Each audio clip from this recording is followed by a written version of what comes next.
Claudine Aubrun, je suis une autrice en littérature jeunesse. Je suis une autrice, donc j'écris des romans, mais aussi je dessine, j'aime beaucoup l'image. Je suis originaire de l'Ariège, je suis née à Pamiers et je partage mon temps entre Mazères et Paris. D'accord. Alors, quelle étude, Ahmed, vous avez fait les beaux-arts? J'ai lu un petit peu quand même, hein. Vous avez fait les beaux-arts à Toulouse et à Perpignan. Vous pouvez me raconter un peu le parcours que vous avez fait avant d'arriver aux Ouais. beaux-arts? Qu'est-ce qui vous a poussé à rentrer aux beaux-arts, hein? Alors, j'ai toujours hésité entre l'image et l'écrit. Ce qui est très bizarre, c'est que quand j'ai choisi d'abord de faire les beaux-arts, parce que j'ai toujours hésité entre l'image et l'écrit. J'étais aux beaux-arts, je lisais beaucoup et j'écrivais un petit peu. Et maintenant que j'écris beaucoup, eh ben, je dessine aussi beaucoup. Je pense que ça fait partie d'un tout. Et j'ai un petit peu réuni les deux en illustrant, par exemple, la série des Matou Watson. Euh, mais c'est quelque chose qui me tient à cœur, ces deux pôles. Voilà. Mais ça vient, quand j'étais petite, je faisais déjà, je dessinais et j'écrivais, et finalement, rien n'a changé. D'accord, c'est quelque chose que vous avez toujours eu en vous, finalement. Oui, j'aime bien observer. Parfois, ça passe plus par le dessin. C'est pas forcément de l'illustration. Par exemple, tous les jours, je vais passer une heure dans un café, puis je dessine les gens qui passent. Parce que ça me fascine, tous ces gens, où ils vont, qu'est-ce qu'ils font, pourquoi ils se tiennent comme ça. Voilà. Et puis, ils nourrissent aussi des personnages quand j'écris. Voilà. Je pense que c'est un tout. Et c'est mon équilibre, en tout cas. Comment on en vient à la littérature jeunesse? Parce qu'on on écrit, on se dit, tiens, je vais faire de la littérature jeunesse. Ou bah, on écrit, puis voilà, ça se trouve que c'est que Ouais. ça va plus à être adapté à des jeunes.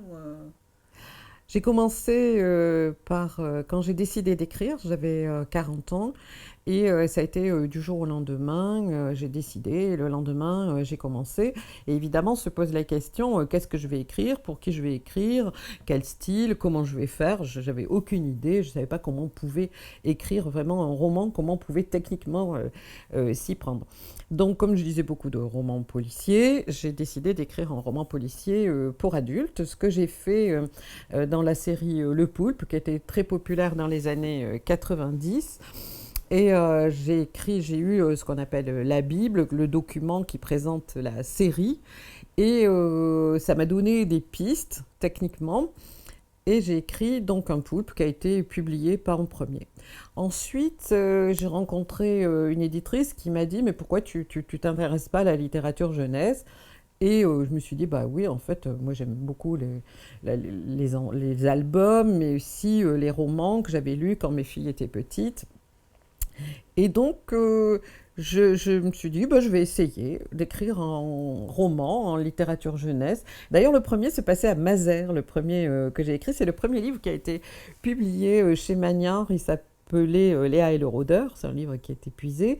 Et j'ai beaucoup aimé ce format et aussi cette liberté, parce qu'en littérature jeunesse, on peut écrire court, on peut écrire long, on peut écrire avec des images, sans images, dans des registres différents. On peut écrire ce que je fais, du roman policier, mais aussi du roman tout court, des choses plutôt drôles ou d'autres plutôt tendues, comme certains romans policiers que j'ai écrits.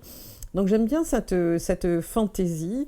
J'aime beaucoup le rapport aussi aux enfants. Au départ, ils m'intimidaient énormément. Les premières rencontres dans les classes, j'étais tétanisée, parce que les enfants n'ont pas de filtre. Donc c'est cash quoi. Si ça leur plaît pas, c'est cash. Et si ça leur plaît, c'est aussi l'intérêt. Et ouais, voilà, j'aime beaucoup ce contact avec les enfants. Maintenant, bon, je me suis un peu décontractée avec eux. Ça fait plus de 20 ans que je publie. Et voilà. Donc c'est un territoire qui me plaît beaucoup.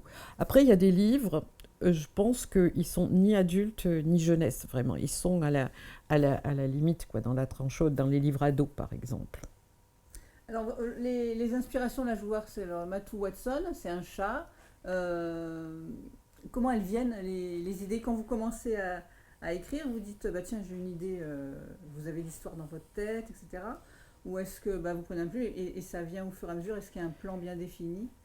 Alors, quand je commence un projet, c'est souvent, j'y pense en marchant, en épluchant mes légumes, en faisant n'importe quoi. Souvent, il y a des personnages qui naissent, aussi des tandems. Quelquefois, je me dis, tiens, ça serait un tandem comme ça serait intéressant, ou des ambiances. Tiens, j'aimerais bien écrire dans cette région, ou dans cette ambiance, ou quelque chose de très noir, par exemple, ou de très, par exemple, j'ai écrit un roman qui s'appelle Dossier Océan, qui a été publié au Rouergue, qui est un roman ado-adulte. Je voulais quelque chose de très étouffant, mais dès le début, j'avais cette idée d'utiliser très peu de personnages, très peu de lieux, et de faire quelque chose d'étouffant. Dans Matthew Watson, par exemple, ce projet est né de la relation des deux personnages principaux.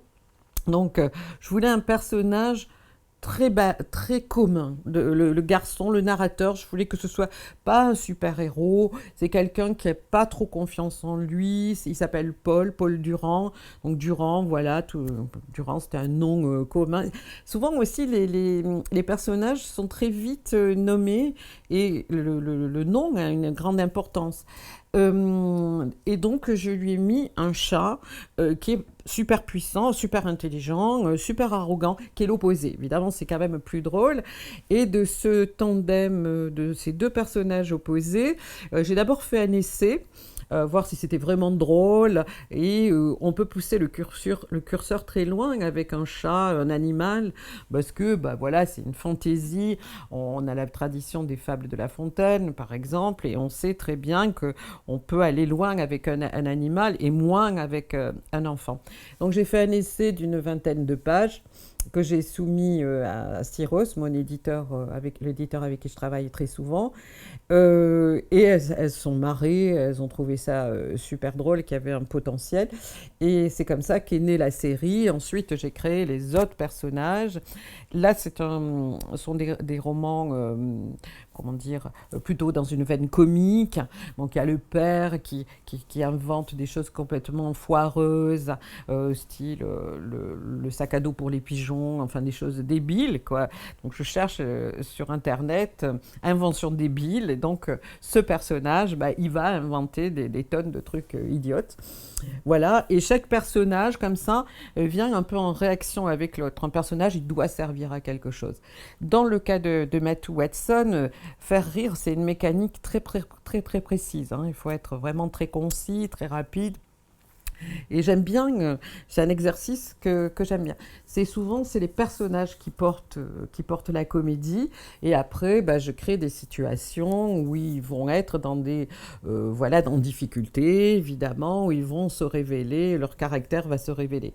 Dans le cas de la famille Durand, ce sont des personnes très individualistes, mais quand il y a un problème, c'est une famille qui se soude. Enfin, ils sont tous un peu perchés, mais finalement, face à l'adversité, il y a une cohésion. Voilà, donc ça c'est un projet qui naît comme ça, c'est souvent les personnages. Après, parfois ce sont les ambiances. Une fois que j'ai créé les personnages, bah, j'essaye d'inventer donc, les situations. Donc là, je fais une espèce de synopsis, de résumé de ce que je veux vraiment écrire, qui fait 10 lignes, 15 lignes. Et j'essaie de m'y tenir après, parce que souvent on s'échappe. Après, je fais le plan, etc. Je fais le plan, et puis je rédige. Voilà. Et après, je corrige. D'accord, parce qu'après, quand on est sur du roman policier, donc il y a des enquêtes, Ouais, etc., il faut que ça soit quand même hyper structuré, parce que ouais. sinon, des fois, on lit des romans policiers, puis on se dit, tiens, mais j'ai eu un truc, je dis, mais c'est pas possible, tu vois, c'est mal fait. Hein. Oui, oui. Donc je veux dire, oui, c'est ça, il faut quand même que vous ayez le début, la fin, et savoir la progression pour Ouais. arriver sans qu'il y ait... Alors, dans les romans policiers, effectivement, c'est dans les romans policiers, c'est une mécanique qui est un petit peu différente. Effectivement, il faut capter le lecteur, créer des situations, parfois qui sont des situations d'action et d'autres plutôt qui vont être de réflexion ou une base psychologique. Bien sûr, je sais qui a fait le coup, mais pas tout à fait. À la fin, je laisse toujours une espèce de marge parce que certains personnages vont évoluer d'une façon et d'autres d'une autre. Donc, Voilà, j'ai écrit une série qui est très populaire dans les classes avec les enquêtes de Nino, toujours en mini chez Syros. Et j'avais envie de tourner autour des secrets de fabrication des œuvres d'art, parce que c'est quelque chose qui m'intéresse par ma formation. Et je me suis rendu compte que j'aimais beaucoup mélanger le côté savoir didactique et le côté fiction où j'essaie de mettre de la fantaisie et de l'humour pour faire passer un petit peu le côté connaissance. Donc ça, ce sont des mécaniques. Par exemple, les mini-cirrhoses sont des formats très courts. C'est 23 ou 25 000 signes, on compte en signes les auteurs. Et voilà, donc il faut se débrouiller dans cet espace. Et c'est un exercice qui n'est pas facile, mais qui est très intéressant. Et qui touche un public, pas forcément de grands lecteurs.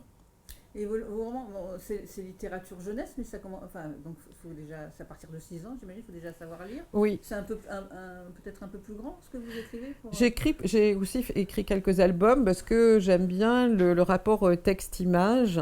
Et je me souviens des albums que je lisais à mes filles, et ce sont des objets que j'aime bien. Mais mes chouchous, c'est vraiment la tranche on va dire, des 8-12, quoi. En gros, c'est ça. Je peux écrire aussi pour les ados. Mais les 8-12, j'aime beaucoup. Il y a beaucoup de fantaisie. On commence à avoir aussi pas mal de vocabulaire. D'ailleurs, au niveau du vocabulaire, moi, je me prive de rien. Parce que je trouve que si vraiment on emploie, si c'est le mot correct, voilà, s'il n'est pas très habituel, bah, il faut quand même l'utiliser, quitte à mettre une note. Par exemple, dans les Matou Watson, il y a des notes, mais qui sont rigolotes, quoi. Voilà, ça dédramatise le mot un peu compliqué. Voilà, je ne sais plus quelle était la question. C'était pour quelle tranche d'âge Ah oui, la tranche d'âge. Voilà. Après, la tranche d'âge, par exemple, les mini-cirrhoses, tous les enseignants me disent « Ah, mais on a appris des trucs, on ne savait pas, on ne voyait pas les choses comme ça. Ils sont assez troublés aussi parce qu'ils ne savent pas quel est le côté fiction et quel est le côté véritablement connaissance. Par exemple, bon, là, je suis en train de travailler sur une série à base d'énigmes scientifiques. Eh bien, tout ce qui est scientifique, je le vérifie, je me documente énormément. L'éditrice avec qui je travaille fait pareil. Et donc, on discute beaucoup. Après, la fiction, voilà, c'est ma fantaisie à moi. Mais tout ce qui est connaissance, on travaille beaucoup sur la documentation. Donc là, on va parler le projet. Le dernier, c'est un Matou Watson. C'est un Matou Watson qui est pas là. C'est sur le foot. Donc j'ai écrit les 3 Matou Watson dans les périodes de confinement, je crois. Et voilà, je les écris les uns après les autres. Là, je travaille sur donc cette série scientifique qui s'appelle Les énigmes d'Hypatie et qui va sortir en début septembre. Voilà, qui sont des mini-cirrhoses. Et le premier est sur le blob, cet organisme unicellulaire très drôle. Mais il y a une expérience en ce moment sur le blob avec Oui. l'éducation nationale. Hein. Oui, l'éducation nationale a fait beaucoup des expériences. Non, c'est la scientifique Audrey Dussutour qui a popularisé le blob et qui a fait des expériences, par exemple, des blobs ont été envoyés dans l'ISS et Thomas Pesquet a fait des expériences. Et il y a aussi une expérience qui est faite, je crois, avec 10 000 personnes qui ont des blobs. Et voilà, je suis tombée sur ce sujet. Sur Arte, j'ai trouvé ce documentaire tellement drôle et tellement passionnant. Je me suis dit, tiens, ce serait amusant de faire d'un blob comme un animal de compagnie. C'est pas un animal, hein, c'est pas un champignon, c'est pas un lichen, mais voilà, c'est cette fantaisie qui me plaît. Donc, la narratrice a un blob dans sa famille et c'est elle qui s'occupe du blob. Donc, c'est l'occasion de parler de ce blob, de cet organisme, comment il fonctionne, comment il est nourri, à quoi ça sert, voilà, etc. Donc, en plus de la littérature, donc vous faites beaucoup des ateliers d'écriture, des interventions dans les écoles, est-ce que oui. j'ai cru comprendre, oui. Oui, je fais pas mal d'interventions, je dessine beaucoup aussi. Là, je prépare une expo aussi pour début 2023. voilà, c'est très varié en fait. C'est ce qui est bien aussi en littérature jeunesse. C'est un territoire très chouette. Donc là, on est à Mazères. Oui, Donc vous partagez en fait, bon, si on parle un peu autre chose que de votre ouais. profession, vous partagez votre vie entre Paris et, c'est ça, Paris et Oui. Mazères. Oui, je partage ma vie entre Paris et Mazères, donc deux ambiances très très différentes. J'aime beaucoup travailler à Mazères parce que souvent, d'abord, je viens seule et donc je me consacre beaucoup à l'écriture ou au dessin. Et voilà, j'aime les deux. Je vis à Paris aussi depuis plus de 40 ans. Ma famille est à Paris. Et voilà. C'est un équilibre aussi d'être entre les deux.